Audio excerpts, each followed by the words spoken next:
these men feel like they're the only one. Nobody will understand me. Nobody else has been through what I've been through. And it's like, are you sure? And that doesn't mean that what you're experiencing isn't difficult for you. It just means that there's a lot of people out there who are also struggling. Go and be brave. Go and take that first step. It doesn't make you any lesser. It doesn't make you weak. It makes you stronger in the long run. There are people around you who care about you who want to hear what you're going through. You just have to find the courage to do it. And that's where I call in that masculinity. It's like, go and be brave. Be brave enough to dare to say, I'm actually not okay today. Can I tell you about it?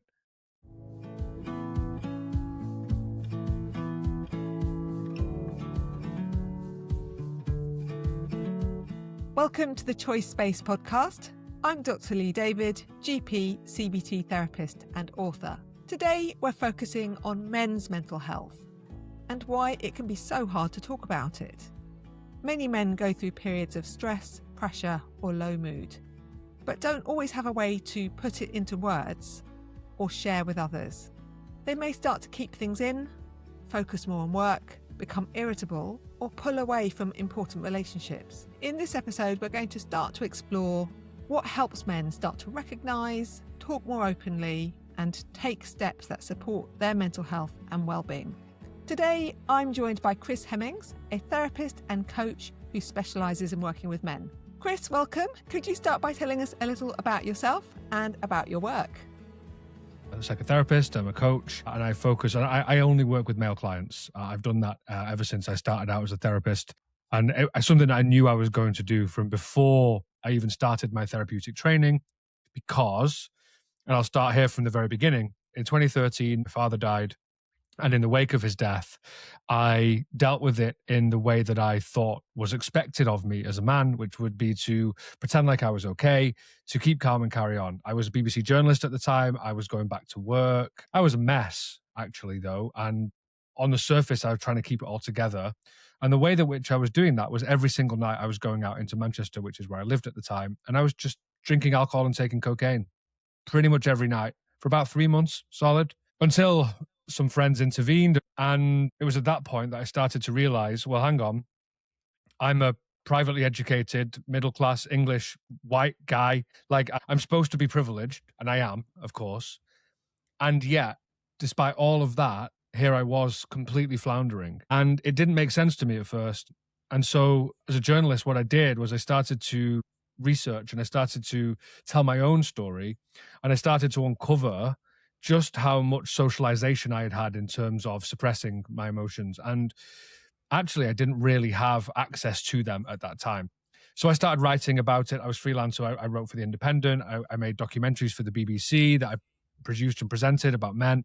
And what I started to write about was issues that affect men and that men affect. I wrote a book about macho culture in 2017.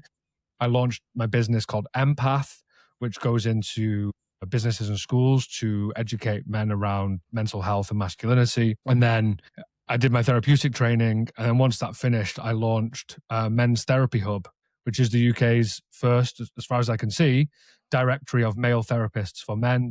We are a directory of male therapists who specifically want to work with more male clients because men make up a minority on both sides of the sofa. And I'm really hoping to redress that.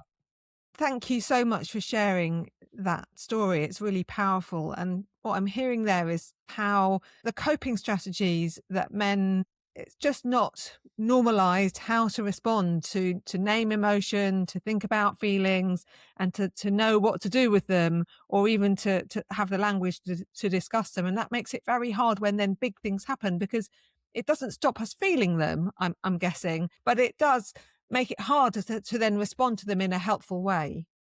Yeah, and I think what's interesting there is it doesn't stop us feeling them, no. But I think what we try to do as men, what we are kind of socialized, what we are trained into is how to not feel them, or at least how to give the impression that we are not feeling them.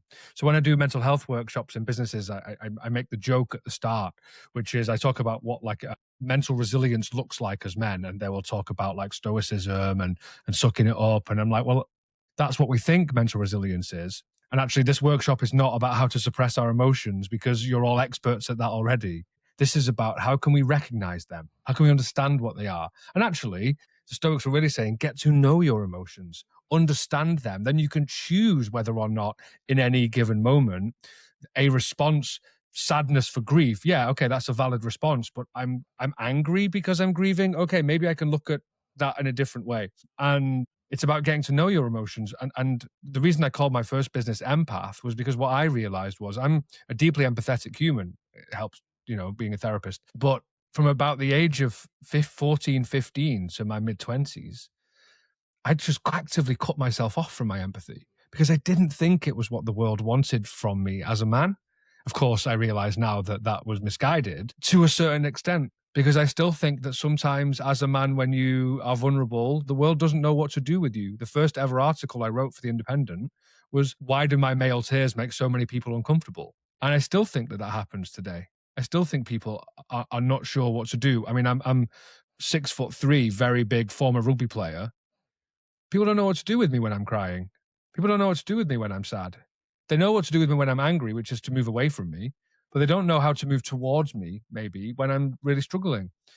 And so, yeah, it's what do we do with those feelings as men? And how do we create containers for it? How structurally in society, how do we start to tell men, hey, do you know what? It's all right if you're sad. It's okay if you're angry. It's okay if you're confused, if you're in despair. Like, let's create a space for that to exist. And I think that's the challenge that we face culturally. Yeah, so it sounds like something about finding a new way to be able to express emotions that works for that individual man and to be able to make room for whatever the emotion is and to have that strength. I mean, it's a real sense of strength to be able to withstand emotions. I often think of it being like a strong tree with roots and a strong trunk. So we need to be very strong to cope when there's wind or rain or, when the storms hit. And actually that sort of strength of being able to choose, how do I deal with this in a way that works for me as that individual man? And perhaps it's something that doesn't even exist at the moment in a lot of our cultural ways.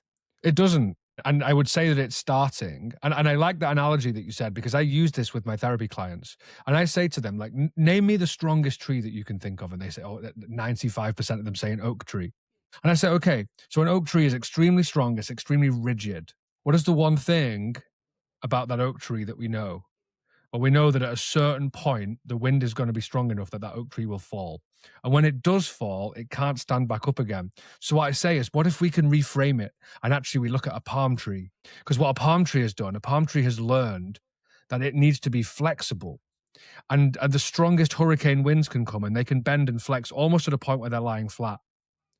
And then what do? Over the next few days, they stand themselves back up again. And actually, in Hurricane Alley in the US, because I've gone too deep into this, there is an oak tree that thrives there, but it's had to learn to be smaller and fatter and squatter to resist the wind.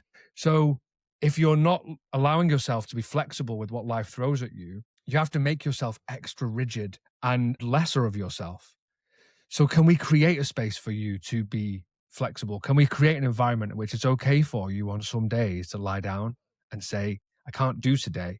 And it's okay. If you're doing that every day, then we have a problem. But some days we need to give ourselves the freedom as men. And this is not just men, this is all genders. We need to give ourselves the freedom to say, do you know what? I can't do this now.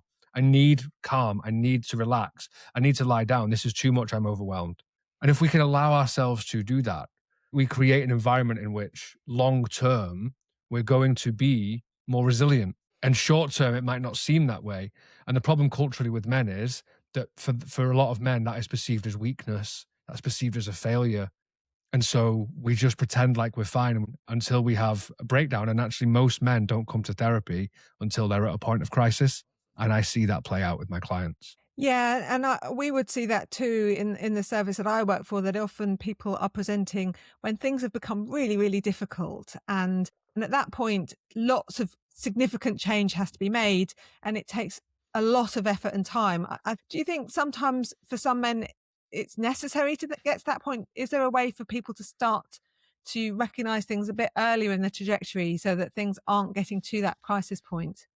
You have to think about the socialization that men experience and also the environment in which most of us as men have been brought up, which would be that if all of the men around us have been trained in this same way to not express our feelings, to keep it bottled up, So we are all responsible for this. So then as men, we are brought up in a culture in which we are encouraged not to show feelings. What we do know is that in male socialization, anybody who starts to show that again is mocked and shamed for being weak, for being feminine, for being gay, which is also akin to being female for some reason, right? And there is nothing worse than a young boy than being described as a girl. So first of all, what are we teaching boys about what it means to be a girl, first of all? But also, we are saying that to have emotions is female. Well, to have emotions is human. So what we need to do, we need to kind of rewrite the script. We need to start to encourage young boys from an early age to recognize that they are complex, emotional creatures, to understand their feelings, not to give into emotion all the time, but to understand them in the way that we teach young girls to understand them, which is to say that you are whole and that your pain is a part of who you are as a human. It's going to take a long time for us to unpick and undo the damage, because I do think it's damage, of generations worth of programming that has told men that they are not allowed to be emotional. Yeah, so it's a societal issue as much as it is a therapy issue, is what I'm hearing is a lot of complexity. And so thinking as a parent and as a parent of a son, then it makes me start to think about how we as a society are starting to support boys and younger men to understand, to recognize their emotions in healthy ways that enable them to recognize but have that flex that you talked about, where they're not snapping like a very dry stick, but they are able to flex like that palm tree and cope with different circumstances and disappointment and hurt, and then all the distress that happens in that period of life when it's really quite an intense time for everybody. Adolescence, for example, is a very difficult period of life. So what are your thoughts? What advice would you give to families through your experience, both as a therapist, also as a journalist in your kind of wider view on the world? What can we be doing? The thing that we are doing right now, which is definitely not helping, is there seems to be a mass demonization of men. You mentioned adolescence there. There was the TV show Adolescence, right? People seem to forget that that wasn't a documentary. That was fiction. And much of what that boy experienced in that program was not what 99.999% of boys experience. And yet then what happens is all boys are painted as problematic, as dangerous. And it simply isn't true. And actually, there's just been some new research come out that has shown that 73%, I think, or a very high percentage of boys have a positive relationship to women and girls. But a very small and diminishing percentage of girls actually think positively of men and boys. So we're living in a culture right now where there is a polarization between boys and girls, between men and women. And men are being made to feel a lot like they are the bad guy, like they are automatically dangerous until they prove otherwise, which I understand. But imagine what that feels like to a man who has never hurt anybody, and yet they're being painted as such. And young boys are picking up on that message. And what we're not doing is we're not talking to young boys compassionately. We're not expressing understanding and sympathy for, or empathy even for, their challenges in life right now, particularly for like working class men and boys who it's becoming increasingly difficult to survive in this world financially. The guarantee of a job that was there 20, 30 years ago has disappeared. So what I really want us to do culturally is to actually speak to young boys and ask them what they really think about feminism one-on-one. Ask them what they really think about equality. Ask them what they really think about what it means to be a man. Ask them what they really think about some of these grifters online, because most boys, they're not interested in Andrew Tate. They understand that he's a bit of an idiot, but a small percentage really are into him. And you only need a small percentage of billions of people, and that makes him a lot of money. So he gets a lot more clout than actually he has. And so young boys, what they really crave, and we know this from our work in Empath, and I see the other amazing organizations that go into schools, boys crave being listened to. They crave being seen. They crave being understood. So speak to your boys. And when they do vocalize something that might be difficult, that might be challenging, don't start lambasting them and shaming them. Be curious. Empathy before reason. That's what my colleague Will at Empath came up with, right? Empathy before reason. Can we understand where they're coming from? Can we understand what it's like? I'm nearly 40. I don't know what it's like to be a 15-year-old now. Very difficult, I would imagine. So can we find out what's actually going on with them? and meet them with that compassion, because that's what the boys are really missing. So I'm just hearing there something really powerful about the importance of connection and of listening, of empathy, of creating a compassionate understanding of another person who may be very different to us, whether whatever our gender is. Actually, it's likely if we're certainly an adult, we're not going to know what it feels like to be in the shoes of a young 15-year-old boy, for example. And so actually, we all need to have that curiosity, not step into judgment, assumptions based on media, based on our own experiences, what we've read in the newspaper or what documentaries we've seen, but actually slow down, pause, regulate ourselves, because sometimes there's fear. I speak to a lot of parents who get quite fearful about the risks. And so we may need to take a breath and settle ourselves so that we're able to then hear what that person is really saying, that young man is saying, and absorb it and then respond in a way that enables them to connect with us. Because I can't help but think that the more connected we are, the more influence we'll have, the more impact we'll be able to have. And it's a two-way thing. Like, I like to be influenced by my children as much as influence them directly. It's like we learn from one another, I think, because you can't shame people out of difficult behavior. That never works, does it? Shame is an anathema to change. Shame is, and in fact, it's what I say to my clients at the very start. After the end of my first therapy session, I say to them, your homework is to go for a walk, sit on a park bench, just look at a tree, be present. I want you to tap into the sense of pride that you are doing this work, because that pride is going to help you overcome the feelings of shame for the fact that you had to go to therapy because you're a man. So anything we can do to remove shame. And unfortunately, that's what a lot of boys are feeling right now. A few years ago, I had a teacher put a hand up and say, if you're saying that the boys aren't responsible for how they behave, but then how do we hold them accountable? And I was like, the thing is, if 14-year-old boys are behaving in certain ways, we need to look at the culture around those boys. Yes, we need to speak to the boys about their behavior and try to get it to change, but they're not really to blame for the way that they think. So can we create space for boys where actually we say to them, you know what? I'm willing to hear what you have to say. And no matter what you say, I'm not going to shame you for it. I want to create a space where you can feel like you can say what you want and you'll be challenged. So can we meet each other with more compassion? And I just think that's what's missing culturally right now. And that's what young boys want. They actually just want to be heard and not just judged and belittled for being who they are. And if we move to your work as a therapist, what are the commonest reasons that men are coming to see you? What kind of issues are they experiencing? It's an interesting question because, of course, every client has their own nuanced challenges. The vast majority of the men that I see are struggling because they literally don't know how to understand what it is they're experiencing. They don't have the language. There is a clinical term called alexithymia, right? And alexithymia is the clinical inability to verbalize one's emotions. Now, there is no real difference between the genders on that. But then there's this guy in the US called Ronald Levant, former head of the American Psychological Association, came up with this idea of normalized male alexithymia. So this is not a clinical condition. This is a societally induced condition. And that's what I see most of all. It's guys who are just like, I'm in conflict with my partner and I don't know how to be. I don't know how to regulate myself. I don't know how to speak what it is I'm experiencing. They are feeling lonely and they don't know how to reach out to people. They don't know what to say. They don't know what to do. And I think about if you were born and from the moment that you were born, you have been discouraged into emoting, and then suddenly you're in a relationship 25 years later and you've got your partner saying, I need you to be emotional with me. Well, how? I can't do that. And I say to my clients, because a way to try to decouple them from the shame is I say to them, that would be the equivalent of me giving you a trombone and saying, play me a jazz solo. Can you do it? No. Well, why not? Well, no one's ever taught me how. Right.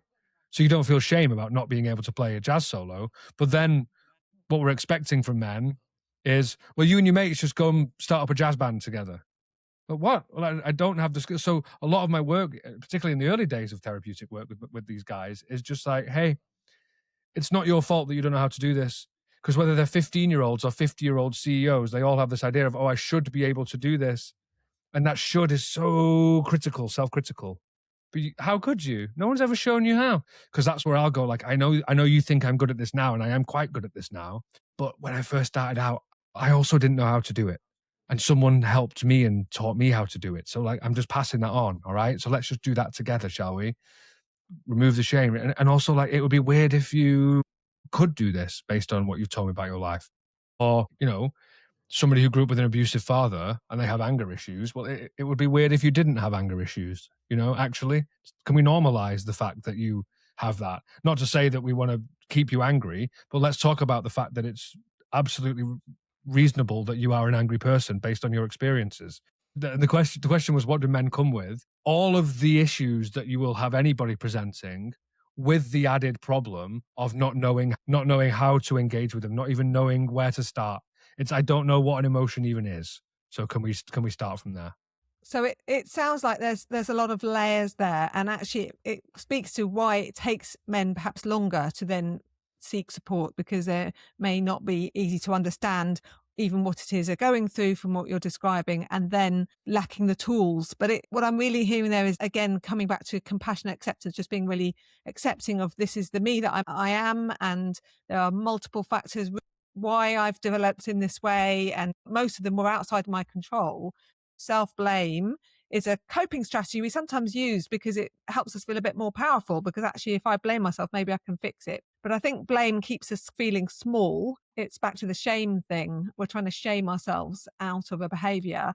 And I think shaming ourselves for lacking emotion is really unhelpful, because we need to feel safe to express emotion, don't we? So I think the idea of shame helping with that feels like that would actually be quite counterproductive. Particularly for a man who is constantly seeking evidence of the bias he already holds, that the people around me don't know how to deal with my emotions. So as a therapist, if a guy comes in and I give him any suggestion that his hurt, his pain is going to be something difficult for me to hold, he's going to run a mile. Because a lot of them will be like, oh, sorry, this must be really hard for you.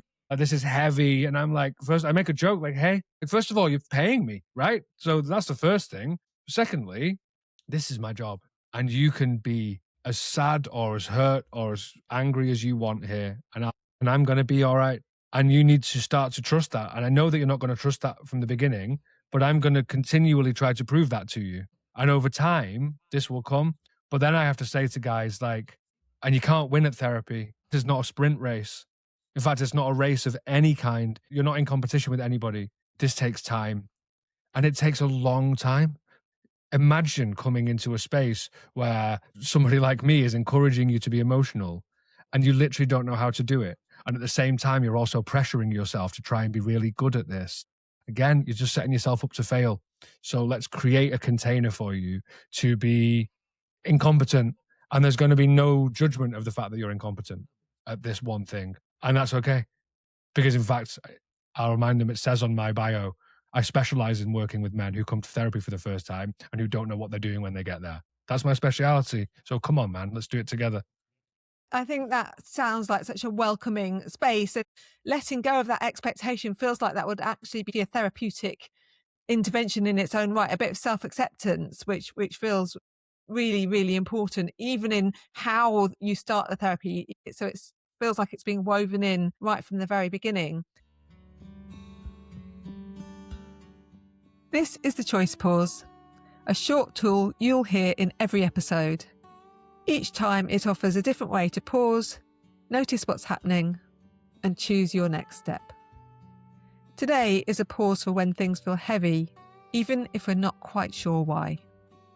Take a slow breath in and a longer breath out. Let your shoulders hang down and let go of any tension or clenching in your jaw. Allow your hands to rest where they are. Sometimes life brings periods where things feel like a lot to carry. There may be pressure, uncertainty, responsibility, or worry. For a moment, see if you can pause and sit with those rather than pushing them away. Take another slow breath and allow your attention to widen. Notice your feet on the floor, maybe wriggle your toes. The support beneath you where you're sitting. The feeling as the breath leaves your body. quietly say to yourself, this is a heavy moment, feels hard. You don't have to solve everything right away. You're just giving yourself a moment to pause, be steady, and find your strength. Take one more slow breath and then ask yourself, what could help a little as my next step? It might be stepping out and getting some fresh air and a change of scene. It might be moving your body in some way, sending a message to someone you trust, or letting someone know how you're doing. Even when things feel heavy, you don't have to carry everything on your own. Sometimes a small step or a moment of connection can begin to lighten the load. I'm just thinking about men who may be listening and who might struggle with that alexithymia that you're talking about, where actually it's very difficult to name emotions, to recognize emotions, to feel emotions directly. Sometimes I might think that behavioural signs are easier to pick up than emotions. When people find emotions a bit uncomfortable or they're not used to them, they can look for habits that might be more unhelpful or a little bit self-destructive. And so I'm wondering if you have noticed that there's any patterns that may sometimes be a clue that maybe there's some emotions underneath the surface, like an iceberg, the tip that's showing. And you touched on it in your intro, and it just made me think of the amount of externalizing behaviors. So addiction, gambling, anger and violence. These are all things that men are much more likely to express and engage in. So 3 times more likely to develop a drug and alcohol addiction, 8 times more likely to develop a gambling addiction. Men are much more likely to experience and perpetrate violence. And what we don't really do as a society is we don't look at that and think, well, that is a maladaptive coping strategy. That is a coping strategy that you are using to cover something else. If you're sitting at home all day and you're gaming and you're isolating, that's also something to look out for. If you are overworking, a lot of men will work and work and work and work and work because it's where they can feel worth, to the point where they're burnt out. And I've worked with some extremely wealthy clients, and it's like, you know what? You work for yourself, you earn £500,000 a year. And have you ever thought about just going picking your daughter up from school? Have you ever thought about going down to 4 days a week? And they just can't see that, right? Because it's not baked into the culture. So there's so many ways men externalize these behaviors, and we don't see them as flags to look at, right? We don't see them as, like you say, the little bit of iceberg that's pointing out of the surface, because underneath there is a man who's desperately struggling. Loneliness in men is increasing and increasing and increasing. And we don't say, well, actually, why is that man isolating? What is he isolating from? What is he scared of out in the world? What's happened to him that means that he doesn't feel like the world wants to engage with him? And yeah, it's the same with depression and anxiety in men. And there's some great work by a woman called Dr. Krista Fisher in Australia. A lot of these behaviors in men will come out with anger and frustration, over-exercising, with working too hard. And it is about anything to cover up, because it goes back to that shame. If you can see that I'm at work every day, I must be okay. We try to hide it in any way we can, and we try to cover our tracks. And we need to start trying to be more aware of subtle changes in our mates. Is your mate being a little quieter than usual? Is he not coming hanging out with you as much? Is he being louder than usual? Is he shouting a lot more? Is he going out and all he's interested in is trying to hook up with as many women as possible? Like, is something changing in his behavior? Because usually that's a sign that something is changing internally. Yeah, so there's a few things that stand out to me there with the, noticing, our mates, the people around us, our family. Then it's asking, how are you doing? And I really like that, the thing of asking twice, how are you doing? So how are you doing? And then, but how are you doing really? Because the first one, people just give a social response. Yeah, I'm fine, mate. Yeah, I'm fine. And then the second one, when you say, but really, it signals that you actually want to know what the answer is. And I think it's giving the opportunity, it's opening a door. Now, people may or may not want to step through it at that point, but it might be that, well, if you want to chat, I'm here, just send me a text, just let me know if you want to catch up. And so it doesn't mean you've got to push people to tell you stuff, but I think creating that opportunity to share something when someone feels ready feels really important. And I think the other thing I just wanted to highlight, and I know you'll be very aware of this, but I think it's important to say how significant it is to recognize the impact of mental health on men. And one of the ways that shows is that increased risk of completed suicide in men. And that is a very difficult topic. And I realize it can be very triggering for people to hear that. And people can be affected by suicide in many ways. And it's incredibly distressing for families and for those around.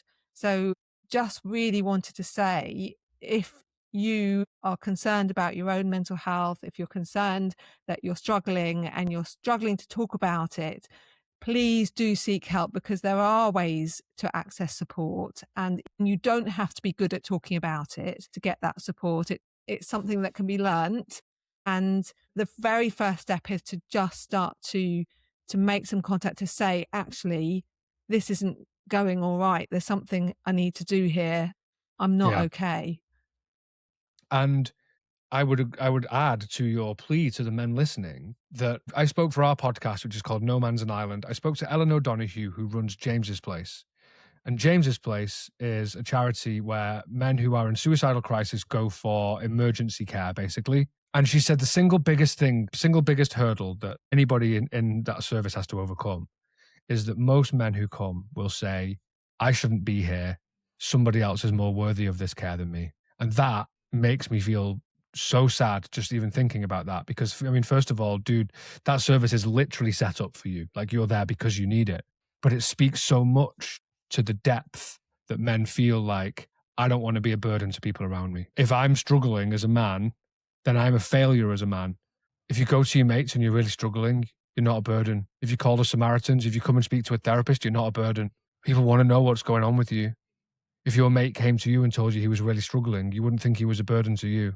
But we have this like compassion paradox where we don't do that for other people. And that's such a big challenge that men face, which is why I say in my workshops, like, we need to take this idea of masculinity, because masculinity is not toxic. Masculinity is this wonderful, beautiful, like powerful energy. And I wish it wasn't masculine and feminine. I wish we had other words. I wish it was Zig and Zog. It would be much less contentious. But masculinity is about being courageous. It's about being assertive. It's about being brave. It's about being strong. Do you know what? The single bravest thing you'll ever do in your life is put your hand up and say, I need help. I spoke to a firefighter recently at a conference that I was speaking at. And in front of everybody, I said, hey, you're from the London Fire Brigade. He's like, yeah. I was like, you'd rather run into a burning building than tell your mate you're struggling, wouldn't you? And he was just like, yeah. I'm like, right, exactly. Like, the level of courage it takes. And that's why I say to my clients when they come in, I'm like, you are so brave for being here today. Well done for making it. Every time you come, well done. Because that takes courage to keep coming back. Because I'm going to annoy you and ask you loads of challenging questions, and you know that, and you're still here. So you're way stronger than you think you are. And to anybody who's struggling, you're stronger than you think you are. And it's not weakness to ask for help, it's strength. One of the things I loved when we were first talking about this episode, you were talking about the idea of, for ourselves, learning to be a compassionate dad, a compassionate father. Can you talk a little bit more about what that means and why it feels important? So this is a term that my supervisor explained to me. I said to my supervisor one time, I was like, I feel like with client X, I feel like sometimes I'm like the dad that he needed. And it feels weird for me because I'm in my mid-30s and I'm not a father myself. And he was like, yeah, but do you know what, Chris? He said, what I get the sense you do really well is you do this idea of being the compassionate dad. And I was like, tell me more. And he's like, the compassionate dad is that father figure that actually many of us wanted as a kid, which is, and I think of some of the best sports coaches I ever had. When I was struggling, they would come to me, they'd put their arm around me and go, hey, Chris, are you okay? Like, what's going on? Like, you seem to be struggling with this. Like, you're not having a good game. Like, are you feeling okay? Like, what? Sometimes if I'm being lazy, he would be like, Chris, get off the floor and run after the ball. Oh yeah. Okay. Right. So it's that with my clients, I feel like I need to sometimes be like, hey, you can do this. I know this is hard and I know you are struggling because you've explained it to me, but I believe in you and I know that you can do it. Or if you're sitting around and you're unemployed and you just can't be bothered, it's like, hey, come on, man. No one's going to do this for you. Like, I wish I could do it for you. I wish I could flip a switch to give you motivation. You're going to have to find it in yourself and nobody is going to do it for you. And it's that fatherly voice, which doesn't come with judgment and shame. It comes with encouragement and compassion, but also like a kick up the arse every now and then. Because that's important, right? That's really important. Some of us, we need a kick up the arse every now and then. I love that idea. And it strikes me that you will model that voice, and that over time, men will start to embody that voice and be that for themselves and learn how to be that compassionate but strong. So I'm really hearing strength coming through there, but also that kindness, and also thinking about what do I want to get done and how do I do it. So it's really forward. It's quite movement focused. It's not just sitting down and letting things happen to me. It's taking power, I think. And I think what a lot of my male clients who've come to me having already had therapy before, and what they've recognized was that for the first many sessions, it was this really lovely, like cozy arm around the shoulder, which was amazing because they've never experienced that before. But then it's like the therapist forgets that these guys have been socialized male. And as men, we're used to being spoken to in a certain way, which is kind of direct and with a bit of force sometimes. And that actually that speaks to like a core part of us. Because sometimes we need our parents to give us the encouragement to go and climb on the climbing frame. Yeah, you might fall and break your arm, but you probably won't. Go and climb on it. You can do it.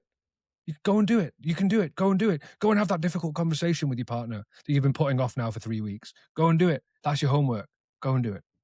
I love that idea about getting out there in the world, a bit of directness, but again, done in that compassionate dad way where it's kind, it's caring, but actually we still need to do stuff. And some of that stuff is difficult. And I think doing stuff outside, our norm is much harder than doing what we've always done. So actually it will take that energy, and it will take a bit of a kick probably to do something different, but it needs to be a kind of a loving kick, if we like. Yeah.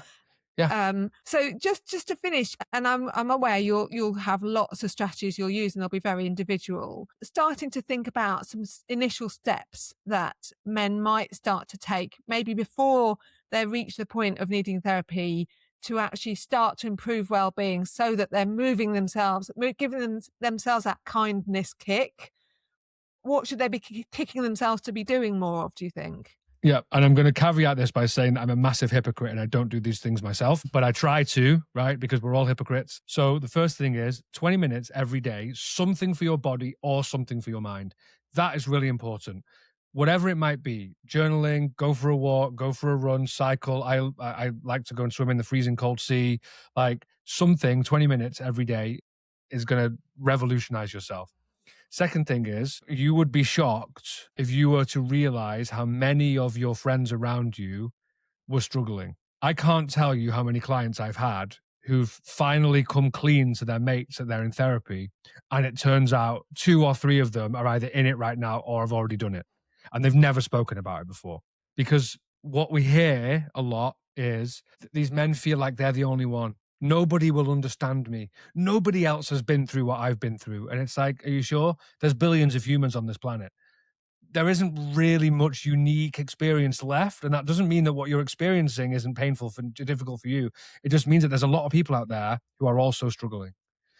There are so many organizations. There are so many men. Go to Andy's Man Club, Talk Club, Proper Blokes Club. Just Google men's groups, right? Men's sheds, no matter what your age. There are so many organizations out there who are doing the most, like, I'm not religious, but the Lord's work, whoever the Lord might be, which is creating a space for men to come and just be themselves and to chat and to have a laugh and not be too serious about it. You can talk about your mental health and you can laugh about how absurd it is. You can laugh about it with your friends, but also take it seriously at the same time. Go and be brave. Go and take that first step. There always has to be, in a friendship group, a male friendship group, there has to be the first one. I was the first one in our group of friends. The first one who dares to say, do you know what? I'm not okay. I need to talk about it. It doesn't make you any lesser. It doesn't make you weak. It makes you stronger in the long run. And actually what it does is it makes you better friends. There are people around you who care about you who want to hear what you're going through. You just have to find the courage to do it. And that's where I call in that masculinity. It's like, go and be brave. Be brave enough to dare to say, I'm actually not okay today. Can I tell you about it? And do it in whatever way you can. And the first time, if it's just, I'm not okay, but I don't want to talk about it, at least you said you're not okay. Making those, it's incremental steps. And it's difficult, and it's going to be difficult and tough. is what I say to that. It's going to be difficult. You have to go and do it. No one's going to do it for you. Yeah, so it's having those conversations. And I think, like you say, not feeling like you've got to jump straight into sharing stuff that we're not comfortable, that's too much, but just toe in the water. It can just be, as you say, I'm not okay, I had a rough week. And that could be enough. But if that is something you've never said before, then that's still a win. And so it's trying to see that as progress, as a successful outcome, is just to literally start. And then I would add on that, ask the other person how they're doing, because it might be that you inspire them to share something about themselves that actually they've been waiting for somebody to ask about for a really long time and nobody's done it. And so suddenly you're both able to connect a bit more. You can be a safe space for them, and that can give that sense of strength in numbers, like you were talking about earlier. It's not just me. Actually, we're all struggling in some ways. And there are so many places where people are ready to engage with the fact that you're struggling. I mentioned all those organizations. Of course, Men's Therapy Hub is full of men who want to work with you specifically because you're male. We're not saying that men should have a male therapist, but we're saying here's a load of men that want to work with you because you're a man, because actually all of us, we get it. Like, we were all at one point in the position that you're in now. So it is possible. You just have to try and do it. You just have to go for it. And it will be difficult at first, and that's part of the deal. Thank you so much. It's been such an interesting conversation. Thanks for listening to the Choice Space podcast. I hope this conversation has offered a little room to pause, breathe, and choose your next step.